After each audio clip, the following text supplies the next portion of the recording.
Faccio i complimenti per ogni volta che vedo questi giovani sindaci, non solo i due che hanno parlato ma anche gli altri sindaci e assessori che sono dietro a questo, al Friuli di Miece nelle sue iniziative degli ultimi anni.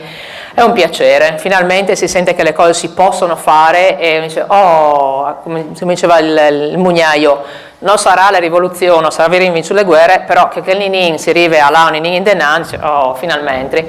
Perché sono queste robe che poi, a forza di raccontarcele tra noi addetti ai lavori, tra noi sognatori di un certo tipo, dopo un po' se non vedi che succede qualcosa, ti deprimi e cominci a dire non è possibile, allora ho sbagliato io. Invece vedere che ogni tanto una roba va avanti, riempie veramente di speranza e ti dà voglia di fare qualcos'altro. Questo è il punto fondamentale. Io la tengo brevissima anch'io perché i bambini credo siano il punto più importante di oggi. Come comunità sono il vostro futuro, quindi i babbioni lasciamoli, parlo di me, non di chi ha parlato prima, lasciamoli anche stare. Però volevo prendere due parole che sono state dette prima, e la prima è comunità. E perché la biodiversità dovrebbe centrare col discorso comunità, con i beni comuni? In realtà la biodiversità di un territorio è un elemento caratterizzante della comunità che ci vive sopra proprio in senso fisico, sulla terra su cui abitiamo, che è la terra che coltiviamo.